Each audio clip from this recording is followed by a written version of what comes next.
Already ನಮ್ಮ ಮಲ್ಲೇಶ್ ಬಾಬು ಅವರು win ಆಗಿದ್ದಾರೆ.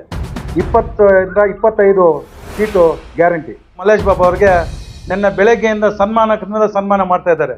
ನಮ್ಮ ರೈತರ ಬಗ್ಗೆ ನೀವು ಬೇಕು, ನಮ್ಮ ಸಾರ್ವಜನಿಕರು ನೀವು ಹೋಗ್ಬೇಕು. ಎಲ್ಲರೂ ಒಗ್ಗಟ್ಟಿನಿಂದ ಅವರಿಗೆ ಮತ ಹಾಕಿದ್ದಾರೆ.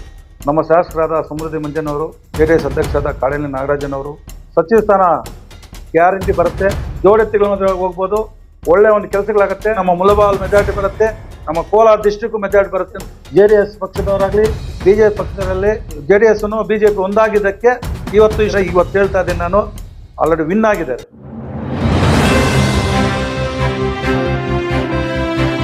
ಸರ್, ಈಗಾಗಲೇ MP ಚುನಾವಣೆ ಮುಗಿದಿದೆ. ಇನ್ನೇನು 1 ತಿಂಗಳಿಂದ ಎಲ್ಲರೂ ಜನ ಎಲ್ಲ ವೇಟ್ ಮಾಡ್ತಾ ಇದ್ದಾರೆ, ಯಾವಾಗ ಯಾರು ಗೆಲ್ತಾರೆ. ನೆನ್ನೆ ತಾನೇ ಎಕ್ಸಿಟ್ ಪೋಲ್ಸ್ ಅಲ್ಲಿ ಮಾಮೂಲಿಯಾಗಿ NDA ಪರವಾಗಿ ಬರ್ತಾ ಇದೆ. ಅದ್ರ ಬಗ್ಗೆ ನೀವು ಏನ್ ಹೇಳಕ್ ಬಯಸ್ತೀರಿ? ಎಲ್ರಿಗೂ ನಮಸ್ಕಾರ. ಏನು ಲೋಕಸಭಾ ಚುನಾವಣೆ ನಡೆದಿದೆಯೋ ಅದರಲ್ಲಿ ನಮ್ಮ ಭಾರತ ದೇಶದ ಎಲ್ಲ ಸ್ಟೇಟ್ಗಳಲ್ಲಿನೂ ಚುನಾವಣೆ ನಡೆದಿದೆ. ಅದಕ್ಕೆ ನಮ್ಮ ಮೋದಿಯವರ ಒಂದು ಒಳ್ಳೆಯ ಕೆಲಸಗಳನ್ನು ನೋಡಿ ಒಳ್ಳೆಯ ಮತದಾನ ಮಾಡಿ ಇವತ್ತು ನೀವು ನೋಡ್ದಂಗೆ ಎಲ್ಲ TV ಚಾನಲಲ್ಲಿ ಮತ್ತು ಎಲ್ಲ ಪತ್ರಿಕೆಗಳನ್ನು ನೋಡ್ತಾ ಇದ್ದೀರಿ. ಸುಮಾರು 350 ಇಂದ 400 ದಾಟುವಂಥ ಲೋಕಸಭಾ ಅಭ್ಯರ್ಥಿಗಳು ಗೆಲ್ಲುವಂಥ ಒಂದು ಚಾನಲ್ಗಳೇ ತೋರಿಸ್ತಾ ಇದ್ದಾರೆ. ಅದಕ್ಕೆ ಎಲ್ಲರೂ ನಮ್ಮ ಭಾರತ ದೇಶದ ಎಲ್ಲರೂ ಮತ ಬಾಂಧವರು ನಮ್ಮ ಮೋದಿಜಿಯವರಿಗೆ ಎಲ್ಲರೂ ಆಶೀರ್ವಾದ ಮಾಡಿ ಅವ್ರನ್ನ ಈ ಸಲ ಪ್ರಧಾನಮಂತ್ರಿ ಮಾಡಬೇಕಂತೇಳಿ ಎಲ್ಲರೂ ಒಗ್ಗಟ್ಟಿನಿಂದ ಅವರಿಗೆ ಮತ ಹಾಕಿದ್ದಾರೆ. ಎಷ್ಟು ಸೀಟ್ ಬರ್ಬೋದು ಸರ್ ಪ್ರಕಾರ? ಅದೇ 350 ಇಂದ 400ವರೆಗೂ ದಾಟಬಹುದು ಅಂತ ನಾವು ಹೇಳೋದಿಲ್ಲ. ಎಲ್ಲ ಚಾನೆಲ್ಗಳಲ್ಲೂ ಒಂದು ಪಕ್ಕಾಗಿ ಹೇಳ್ತಾ ಇದ್ದಾರೆ, ಇದೇ ಥರ ಬರುತ್ತೆ ಅಂತ ಹೇಳ್ತಾ ಇದ್ದಾರೆ. ಹಿಂದೆ ನಮ್ಮ ದಕ್ಷಿಣ ಭಾರತದಲ್ಲಿ ಕಡಿಮೆ ಇತ್ತು, ಇಂಡಿಯಾ ಮೈತ್ರಿಕೂಟಕ್ಕೆ ಕಡಿಮೆ ಸ್ಥಾನ ಬರ್ತದೆ, ಇದನ್ನ ಜಾಸ್ತಿ ಬರ್ತದೆ ಅಂತ ಸಮೀಕ್ಷೆ ಹೇಳ್ತಾ ಇದ್ದಾರೆ. ಹೌದು ಸರ್, ಹೋದ್ ಸಲಿಯಲ್ಲಿ 300 ಚಿಲ್ಲರೆ ಬಂದಿತ್ತು, 340. ಈ ಸಲ 400 ದಾಟತ್ತೆ. ಅಂದರೆ ಮೋದಿಜಿಯವ್ರನ್ನ ಅವರು ಮಾಡುವ ಕೆಲಸಗಳು ಅವರ ಒಂದು ಒಳ್ಳೆಯತನಕ್ಕೆ ನಮ್ಮ ದೇಶವನ್ನು ಚೆನ್ನಾಗಿ ಆಳ್ತಾ ಇದ್ದಾರೆ, ಒಳ್ಳೆ ಥರ ನಡ್ಕೊತಾ ಇದ್ದಾರೆ. ಅದಕ್ಕೋಸ್ಕರ ಈ ಸಲ 40 ಇಂದ 50 ಸೀಟು ಜಾಸ್ತಿ ಬರ್ತಾರೆ. ಅಂದರೆ ಅವ್ರು ಮಾಡೋ ಕೆಲಸಗಳು, ಅವ್ರು ಮಾಡೋ ಕಾರ್ಯಗಳಿಂದ ಇದು ಜಾಸ್ತಿ ಆಗ್ತದೆ. ನಮ್ಮ ರಾಜ್ಯದಲ್ಲಿ ಎಷ್ಟು ಸೀಟ್ ಗೆಲ್ಬೋದಾ? ನಮ್ಮ ಕರ್ನಾಟಕ ರಾಜ್ಯದಲ್ಲಿ ಸುಮಾರು 20 ರಿಂದ 22 BJP ಅಭ್ಯರ್ಥಿಗಳು ಗೆಲ್ಬೋದು. ಅದೇ ರೀತಿ ನಮ್ಮ JDS ಅಧ್ಯಕ್ಷರ ಅಭ್ಯರ್ಥಿಗಳು ಆದ 3 ಅಭ್ಯರ್ಥಿಗಳು 3 ಗೆಲ್ಬೋದು. ಟೋಟಲ್ಲು 22 ರಿಂದ 25, 26ವರೆಗೂ ನಮ್ಮ ರಾಜ್ಯದಲ್ಲಿ NDA ಅಭ್ಯರ್ಥಿಗಳು 2 ಗೆಲ್ಲುವಂಥ ವಿಶ್ವಾಸ ಇದೆ. ಕೋಲಾರ ಜಿಲ್ಲೆಯಲ್ಲಿ ಇತ್ತೀಚೆಗೆ ನಾವು ಎಕ್ಸಿಟ್ ಪೋಲಲ್ಲಿ ನೋಡಿದ್ವಿ, ಮಲ್ಲೇಶ್ ಬಾಬು ಅವರು ಗೆಲ್ತಾರೆ ಅಂತ ಹೇಳ್ಬಿಟ್ಟು ತೋರಿಸ್ತಾ ಇದೆ. ಅದ್ರ ಬಗ್ಗೆ ನೀವು ಹೇಳ್ತೀರಾ? ಮೊದಲನೇದಾಗಿ ನಮ್ಮ ತಾಲೂಕು ಬಗ್ಗೆ ಹೇಳೋಣ.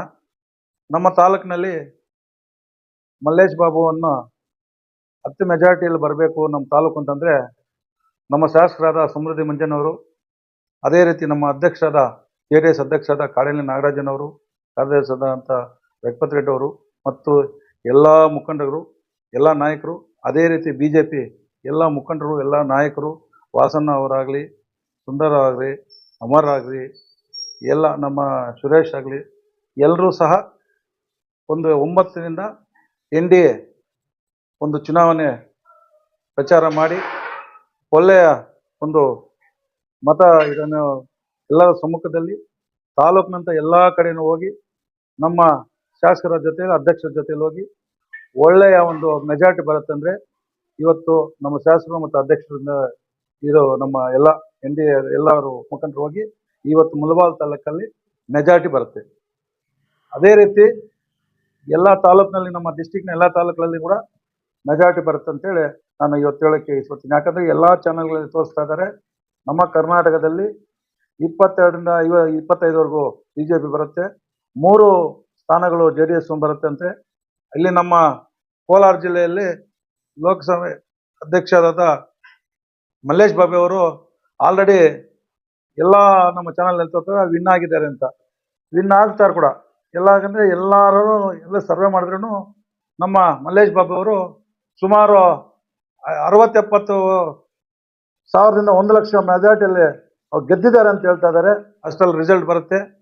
ಎಲ್ಲ ಡಿಸ್ಟಿಕ್ನ ಎಲ್ಲ ಕಡೆನೂ ಮತದಾರರು ನಾಯಕರು ಎಲ್ಲರೂ ಒಂದು ವಿನ್ ಆದರೆ ಮೆಜಾರಿಟಿ ಬಂದು ಅದಕ್ಕೆ ಒಂದು ಪಟಾಕಿ ಆಡಿಸ್ತಾ ಇರೋದು ನೀವೇ ನೋಡ್ತಾ ಇದ್ದೀರಿ. ಇವಾಗ ಎಲ್ಲ ದೇವಸ್ಥಾನಗಳಲ್ಲಿ ಪೂಜೆ ಮಾಡ್ತಾ ಇದ್ದಾರೆ ನಮ್ಮ ಮಲ್ಲೇಶ್ ಬಾಬು ಗೆಲ್ಲಬೇಕು ಅಂತ. ಯಾಕಂದ್ರೆ ಮಲ್ಲೇಶ್ ಬಾಬು ಅಂತ ವ್ಯಕ್ತಿ ಒಳ್ಳೆ ವ್ಯಕ್ತಿ. ಯಾರೇ ಹೋಗ್ರಿ ಹೋದ್ರೆ ಒಂದು ಸಮಾಧಾನ ಮಾತಾಡಿ ಒಳ್ಳೆ ಮರ್ಯಾದೆ ಮತ್ತು ಅವರು ಒಂಥರ ಅವ್ರು ಮಾತಾಡೋರು ಮಲ್ಲೇಶ್ ಬಾಬು ಅವರು. ಎಲ್ಲ ನಮ್ಮ ಡಿಸ್ಟಿಕ್ ಎಲ್ಲ ಗೊತ್ತು. ಅವ್ರ ಒಳ್ಳೆತನ ನೋಡಿ ಇವತ್ತು ಎಲ್ಲರೂ ಆಶೀರ್ವಾದ ಮಾಡಿದ್ದಾರೆ, ಎಲ್ಲರೂ ಮತ ಹಾಕಿದ್ದಾರೆ. ಅವರು ಗೆಲ್ಲೋದು ಖಚಿತ. 1 ಲಕ್ಷ ಓಟಲ್ ಮೆಜಾರಿಟಿ ಅವ್ರು ಗೆಲ್ತಾರೆ. ಕುಮಾರಸ್ವಾಮಿ ಅವರಿಗೆ ಚುನಾವಣೆ ಗೆದ್ದರೆ ಗೆಲ್ತಾರಂತ ತೋರಿಸ್ತಾ ಇದ್ದಾರೆ. ಸಚಿವರನ್ನ ಸ್ಥಾನ ಕೊಡ್ಬೋದಾ? ಸಚಿವ ಸ್ಥಾನ ನಮ್ಮ ಕುಮಾರಸ್ವಾಮಿ ಅವರು ನಮ್ಮ ಕರ್ನಾಟಕ ರಾಜ್ಯದಲ್ಲಿ 2 ಸಲ ಮುಖ್ಯಮಂತ್ರಿ ಆದವರು. ರೈತರಿಗೆ ಸಾಲ ಮನ್ನಾ ಮಾಡಿ ರೈತರ ಕಷ್ಟಗಳನ್ನ ನೋಡಿರೋರು ಅಂತ. ಅವರು ವಿಧಾನ ಪರಿಷತ್ತು ಲೋಕಸಭಾ ಅಭ್ಯರ್ಥಿಯಾಗಿ ಚುನಾವಣೆ ನಿಂತಿದ್ದಾರೆ. ಅವ್ರು ಗೆಲ್ಲೋದು ಗ್ಯಾರಂಟಿ ಇದೆ. ಅವ್ರು ಗೆದ್ದ ಮೇಲೆ ಸಚಿವ ಸ್ಥಾನ ಗ್ಯಾರಂಟಿ ಬರುತ್ತೆ. ಬಂದ ಮೇಲೆ ನಮ್ಮ ರೈತರ ಬಗ್ಗೆ ಖುಷಿ ಮಂತ್ರಿ ಆದ್ರೆ ಅವರು ಖುಷಿ ಸಚಿವರಾದ್ರೆ ನಮ್ಮ ರೈತರಿಗೆ ಎಲ್ಲದಕ್ಕೂ ಒಳ್ಳೆ ಕೆಲಸ ಇದೆ. ಒಳ್ಳೆ ಕಾರ್ಯಗಳನ್ನು ಮಾಡಬಹುದು. ಒಳ್ಳೆಯಿಂದ ಕೇಂದ್ರ ಸರ್ಕಾರದಿಂದ ಒಳ್ಳೆಯ ಒಂದು ಅನುದಾನ ತಂದು ಎಲ್ಲರಿಗೂ ಕೊಡ್ಬೋದು. ನಮಗೆ ಅದಕ್ಕೆ ನಮ್ಮ ಕುಮಾರಣ್ಣವರು ಮೆಜಾರಿಟಿಯಲ್ಲಿ ಗೆಲ್ಲಬೇಕು. ಗೆದ್ದಿದ್ದಾರೆ ಆಲ್ರೆಡಿ. ಮೆಜಾರಿಟಿಯಲ್ಲಿ ಗೆಲ್ಲಬೇಕು. ಮಂಡ್ಯದಲ್ಲಿ ಗೆದ್ದಾದ್ಮೇಲೆ ಅವ್ರು ಸಚಿವರಾಗ್ತಾರೆ. ನಮ್ಮ ರೈತರಿಗೆಲ್ಲ ಒಳ್ಳೆಯ ಒಂದು ಆಶೀರ್ವಾದ ಆಗುತ್ತೆ, ಒಳ್ಳೆಯ ಒಂದು ಕೆಲಸ ಆಗುತ್ತೆ. ನಮ್ಮ ಶಾಸಕರಿಗೆ ನಮ್ಮ ಮನುಷ್ಯ ಇದ್ರೆ ಹೆಂಗಿರುತ್ತೆ ಅವ್ರ ಸ್ಥಾನಮಾನ? ಇವಾಗ ನಮ್ಮ ಮಲ್ಲೇಶ್ ಬಾಬು ಅವರು ಗೆದ್ದರೆ ಇಲ್ಲಿ MLA ನಮ್ಮ ಸಮೃದ್ಧಿ ಮಂಜನವರು ಇದ್ದಾರೆ.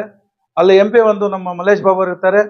ಎಲ್ಲರೂ ಜೊತೆಯಲ್ಲಿದ್ರೆ ಏನೋ ಮಾಡ್ಬೇಕು, ಎಲ್ಲ ಮಾಡ್ಬೋದು. ಯಾವುದೇ ಒಂದು ಕಾರ್ಯಗಳು ಮಾಡ್ಬೇಕು, ಕಾರ್ಯಕ್ರಮ ಮಾಡ್ಬೋದು. ಅನ್ನದಾನ ತಗೊಂಬೋದಾಗ್ಲಿ, ನಮ್ಮ ರೈತರಿಗಾಗ್ಲಿ, ಬಡ ಮಕ್ಕಳಿಗಾಗ್ಲಿ, ಎಲ್ಲ ಶಾಲೆಗಳಿಗಾಗ್ಲಿ, ಎಲ್ಲದಕ್ಕೂ ನೀರಿನ ಸಮಸ್ಯೆ ಆಗಲಿ, ಎಲ್ಲರೂ ಅವ್ರ ಜೊತೆ ಇದ್ರೆ ಜೋಡೆತ್ತಿಗಳ ಮದುವೆ ಹೋಗ್ಬೋದು. ಒಳ್ಳೆ ಒಂದು ಕೆಲಸಗಳಾಗತ್ತೆ. ಅದೇ ರೀತಿ ನಮ್ಮ ಸಮೃದ್ಧಿ ಮಂಜನವರು ಕೂಡ ಒಳ್ಳೆಯ ಒಂದು ಮಾರ್ಗಸೂಚಿನಲ್ಲಿ, ನಮ್ಮ ಅಧ್ಯಕ್ಷರ ಮಾರ್ಗಸೂಚಿಯಲ್ಲಿ ತಾಲೂಕಿನೆಲ್ಲ ಸುತ್ತಿ ಒಳ್ಳೆಯ ಒಂದು ರೈತರಾಗ್ಲಿ ಮತದಾರರಿಗೆ ಎಲ್ಲ ಚುನಾವಣೆಯಲ್ಲಿ ಒಂದು ಇದು ಮಾಡಿದಾಗ ಒಳ್ಳೆ ಆಶೀರ್ವಾದ ಮಾತಾಡ ನಾವಿದ್ದೀವಿ. ಅದೇ ನಿಮ್ಗೆ ಸಮೃದ್ಧಿ ಮಂಜಣ್ಣ ಅವ್ರಿಗೆ ಹೆಂಗೆ ಆಶೀರ್ವಾದ ಮಾಡ್ದೋ ಅದೇ ರೀತಿ ನಮ್ಮ ಸಮೃದ್ಧಿ ಅದು ಮಲ್ಲೇಶ್ ಬಾಬು ಅನ್ನೋರ್ಗು ಆಶೀರ್ವಾದ ಮಾಡ್ತೀವಿ ಅಂತ ಹೇಳಿದ್ರು. ಅದೇ ರೀತಿ ನಮ್ಮ ತಾಲೂಕಿನ ಮತದಾರರು ಎಲ್ಲರೂ ಆಶೀರ್ವಾದ ಮಾಡಿದ್ದಾರೆ.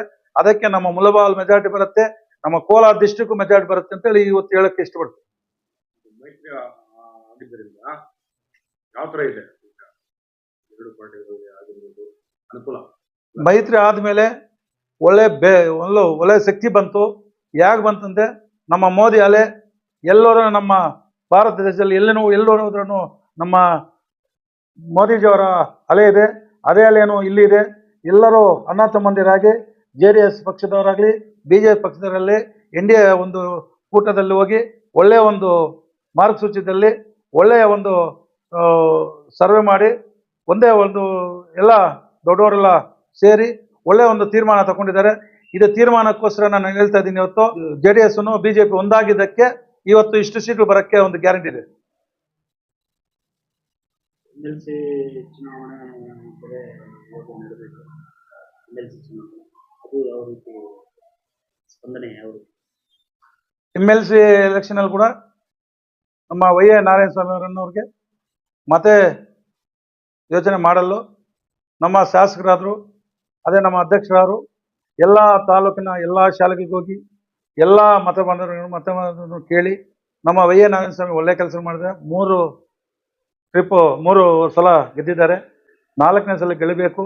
ವೈ.ಎ. ನಾರಾಯಣ ಸ್ವಾಮಿ ಅವರು ಬರಬೇಕು ಅಂತೇಳಿ ನಮ್ಮ ಶಾಸಕರು ಮತ್ತು ನಮ್ಮ ಮುಖಂಡರು, ನಮ್ಮ ನಾಯಕರು ಮತ್ತು BJP ನಾಯಕರು, BJP ಮುಖಂಡರು ಎಲ್ಲರೂ ಒಟ್ಟಾಗಿ ಹೋಗಿ ಎಲ್ಲ ಶಾಲೆಗೆ ಹೋಗಿ ಮತಯೋಚನೆ ಮಾಡಿ ಇವತ್ತು ಕೂಡ ನಮ್ಮ ಮುಳಬಾಲ್ನಲ್ಲಿ ವೈ ಎ ನಾರಾಯಣ ಸ್ವಾಮಿಗೆ ಮೆಜಾರಿಟಿಯಾಗಿ ಬರುತ್ತೆ ಅಂತ ಮುಳಬಾಲ್ ಮತ್ತೆ ನಾಳೆ ನೀವು ಹೋಗ್ಬೇಕಂತಿದ್ದೀರಾ? ನಾಳೆ ಹೋಗ್ತೀವಿ, ನಾಳೆ ಹೋಗ್ತೀವಿ. ನಾಳೆ ಹೋಗಿ ಕೌಂಟಿಂಗ್ ಹೋಗ್ತಾ ಇದ್ದೀವಿ. ಆಲ್ರೆಡಿ ನಮ್ಮ ಮಲ್ಲೇಶ್ ಬಾಬು ಅವರು ವಿನ್ ಆಗಿದ್ದಾರೆ. ಅದು ಕೌಂಟಿಂಗ್ ಬಗ್ಗೆ ಹೋಗ್ತಾ ಇರೋದು, ಆ ಕೌಂಟಿಂಗ್ ನಡಿಬೇಕಂತ ಹೋಗ್ತಾ ಇರೋದು. ಆಲ್ರೆಡಿ ವಿನ್ ಆಗಿದ್ದಾರೆ. ಇವತ್ತು ಹೇಳ್ತಾ ಇದ್ದೀನಿ ನಾನು, ಆಲ್ರೆಡಿ ವಿನ್ ಆಗಿದ್ದಾರೆ. ನಾಳೆ ಒಳ್ಳೆಯ ಒಂದು ಪೂಜೆ ಕಾರ್ಯಕ್ರಮಗಳು, ಒಳ್ಳೆಯ ಸ್ವೀಟನ್ನ ಹಂಚ್ಕೊಳ್ಳೋದಾಗ್ಲಿ, ಪಟಾಕಿ ಬಾರಿಸ್ತಾ ಎಲ್ಲ ನಮ್ಮ ತಾಲೂಕಲ್ಲಿ ಡಿಸ್ಟಿಕ್ಗಳಲ್ಲಿ ನಾಳೆ ಹಬ್ಬದ ಥರ ಇರತ್ತೆ ಅಂತೇಳಿ ನಮ್ಮ ಮೋದಿಜಿಯವ್ರನ್ನ ಹೆಚ್ಚಿನ ರೀತಿಯಲ್ಲಿ ಎಲ್ಲರೂ ಮತಬಾಂಧವರು ಆಶೀರ್ವಾದ ಮಾಡ್ತಾರೆ ಅಂತೇಳಿ ನಾಳೆ ಇವಾಗ ಹೇಳಕ್ಕೆ ಇಷ್ಟಪಡ್ತೀನಿ. ಈಗ ನಾಳೆ ಫಲಿತಾಂಶ ಬಂದ್ಮೇಲೆ ರಾಜಕೀಯ ವಿದ್ಯಮಾನಗಳನ್ನ ಬದಲಾವಣೆ ಆಗ್ತದವ, ಪರಿವರ್ತನೆ ಆಗತ್ತಾ ಅಂದ್ರೆ ರಾಜ್ಯದಲ್ಲಿ? ಅದ್ರ ಬಗ್ಗೆ ಏನು ಹೇಳ್ತೀರಾ? ನಾಳೆ ರಿಸಲ್ಟ್ ಬಂದ ಮೇಲೆ ಗೊತ್ತಾಗತ್ತೆ ಯಾವ ಥರ ರಾಜಕೀಯ ಬೆಳವಣಿಗೆ ಆಗುತ್ತೋ, ಯಾವ ಥರ ನಮ್ಮ ರಾಜ್ಯದ ಒಂದು ರಾಜಕೀಯ ಯಾವ ಥರ ಆಗುತ್ತೆ, ಹುಮ್ಮಸ್ಸು ಹೆಂಗಿರುತ್ತೆ. ನಾಳೆಯಿಂದ ಬಂದ ಮೇಲೆ ಅದು ಗೊತ್ತಾಗುತ್ತೆ, ಏನು ಅಂತ ನಾಳೆ ಗೊತ್ತಾಗುತ್ತೆ.